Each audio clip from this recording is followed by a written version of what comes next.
I just want to take a few moments and invite you into our marriage just a little bit. That's kind of a crazy, scary thing to talk about. I think as a pastor, there are a lot of times from the stage you get to hear me talk about ideas of marriage as marriage is taught in Scripture. It's wonderful. I enjoy doing that. I like taking the word and exegetically pulling it apart and then offering it to you. But I think it's really important at times to let you even deeper into our relationship, just so you can kind of see what it is that makes us tick at home, the things that work, the things that are hard.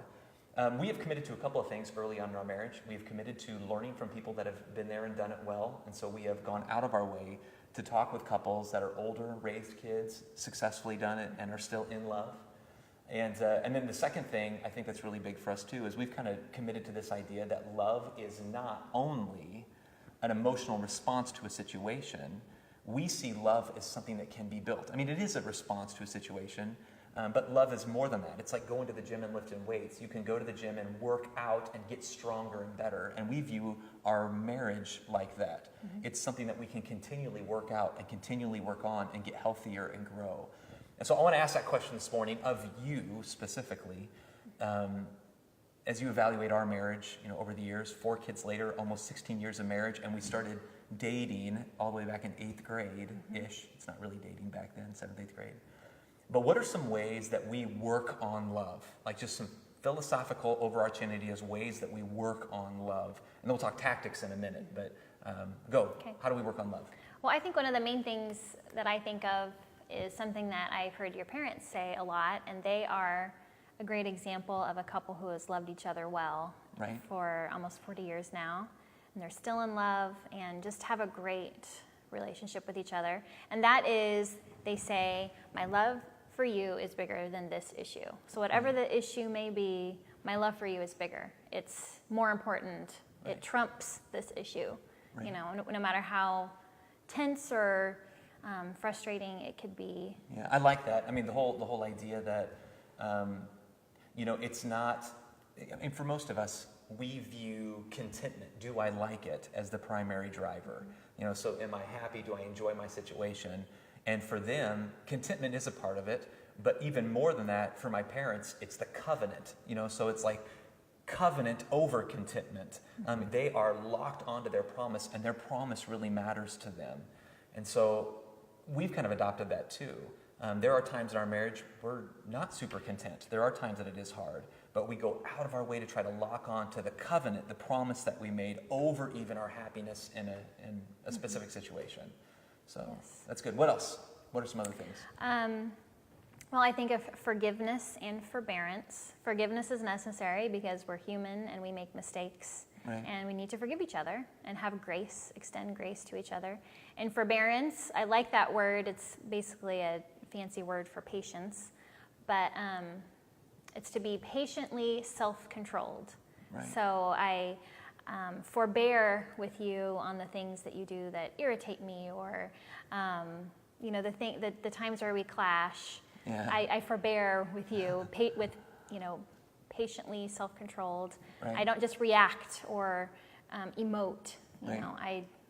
I'm forbearing in love. Right. And that's something that has to be practiced and learned. Yes. Initially, the natural human response is just let you know what I feel or what I think. And learning to practice stepping back from the situation and going, okay, is this really a big deal or is it not? Something we teach our kids. Right. Is this really a big deal or is it not? And even asking the question introspectively, that analysis, really engaging, the mind and saying, why does this make me feel bad? And what's going to happen to the situation if I vent this way? Another good thing to practice is if we do yell at somebody or, if we do lose it, to take a break, go into the bathroom, as crazy as it sounds, and in the mirror, repeat what you just said and see how silly you looked. But don't tape record your wife. That's not... Yeah, don't do that. Don't do that. That won't work. Advice. That won't work. That is bad advice. But that's good, man. Just so learning that new reaction. The new reaction is I'm going to evaluate my heart. I'm going to evaluate the situation. And at the end of the day, it's restitution of relationship that matters even more than you just hearing me. It's the healthy relationship that's the end goal, which means I got to forbear and talk and speak with clarity and kindness. Yes. That's good. Okay, what else? The whole idea of servant love. I was reading in John just this week the story of where Jesus washes his disciples' feet, and he tells them, you go and do likewise. I'm setting this example for you, that this is how you are to love, that you are to, serve one another, and that's how you love one another. And in Christian marriage, as a follower of Christ, I'm called to have that servant, sacrificial love for you and you for me. Right. And Christ is the perfect example of that. Yes. I mean, even all the way to the cross. I mean, the metaphor in the Bible is husbands are to love their wives as Christ loved the church. Mm-hmm. I mean, that's more than a metaphor. The metaphor is that Christ's relationship with the church is like a marriage, but then the command is that husbands are supposed to love them like they love the church, which means Christ is so committed to the promise, so committed to the covenant, that he will even go through painful, hard situations to stick to the promise. And that is so countercultural today, in our world. Yes. To not make contentment the foundation of our marriage, but to make the covenant the foundation, the promise that we made be the foundation that we are locked onto. That's a hard thing to do, and it's really hard to do if only one person's involved in that. So to all the people that aren't married, please don't marry stupid. Marry holy. I used to say this all the time when I was working with young adults, but marry holy over hot. Make sure to marry somebody. Of course, I got both, holy and hot. But you want to make sure that you get somebody that has a right heart, because you are making a really serious covenant and commitment. And so that's a good thing. All right, let's talk tactics. How does this play out? Where do we have these conversations? How do we make time for this? Well, I think one of the main things is we have a weekly date on Fridays. Right. And it's a lunch date for us. And that's the time of our week to check in with each other, which sometimes is the only time because it's just been so crazy and busy. Right. So it's our time to kind of regroup and check in with each other. How are you doing? What are you learning in your devotions? We pray together. We talk about the kids and just kind of evaluate where they are. Just kind of like a overarching, how's life? And we eat good food and drink coffee. Things that we love. Yeah. And those are good, I agree. And then, we'll even talk finances. I mean, we just make sure to tackle those monumental, pivotal, axle type things for the marriage that everything is going to kind of ride on. Mm-hmm. The other thing that we do is we go on annual trip together. We try to do an annual trip every year, and we commit to it even if we're not getting along. So even if we're fighting up to the trip, we're still going to do it. And when we get there, we're going to commit to having right conversations because we are committed to the relationship over just contentment. But we go on vacations and just be present. The end objective is just be present with each other for days on end. Try to spend. There's no escape. Yeah, 4 or 5 days, no escape. We're stuck with each other. But that's good. And then little things too, like just going on walks. Right. Are really good. Yeah, that's really good. Any other thoughts? Final thoughts? Well, just even in talking about spending time together, I think of when we lived in Dallas and we were in that small group with other married couples, and we were doing a marriage study, and the question was, what's one word that you would use to describe your relationship? And we were both supposed to think of the word and not say it out loud. And then it turned out we both thought of the same word, which was friends. Right. And I just think that's really foundational for any marriage, that we're friends. We enjoy each other. We have fun together. Even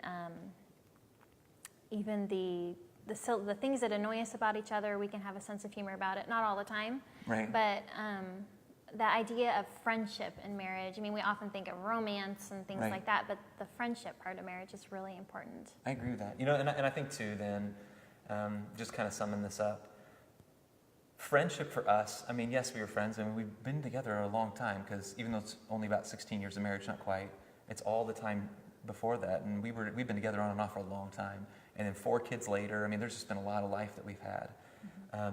But I think a lot of people see love and friendship kind of the same way. Like friendship is a result. I'd be able to go on walks with my husband if I was friends with him, or I'd be able to go on a date with my husband if I was friends with him, or go on a trip with him if I was friends with him. But the truth is, it is committing to the forbearance, committing to the forgiveness, committing to the promises made. It's committing to spending time together and working through stuff that actually produces an environment where great friendships are the fruit of that. And so friendships don't always precede the commitment. Friendships, deep, real love friendships, are often the fruit of the commitments and the philosophies that are made. And so we just encourage you. Being intentional about keeping it so that you don't lose it. Right. In the busyness of it life all. and the changes of life. Yeah. So I guess I just encourage you, these philosophies, and tactics that we talked about, find some rhythms in your marriage where you can work on this and be committed to it. And then the result of working that out, like going to the gym, the result of working that out, going to the gym makes you stronger physically. The result of working out your marriage in these ways will increase your love and increase your friendship. I mean, what people want is a loving friendship in their spouse, with their spouse. But it takes work to build a really powerful, loving friendship. You don't find it, you make it. That's right. You don't find it, you make it. You look for the fertile soil to be able to grow that with somebody, right heart, common objectives and goals. But you build real love and real friendship. That's cool. Well, thank you for spending time to shoot this little video, and hopefully it'll be helpful for some people.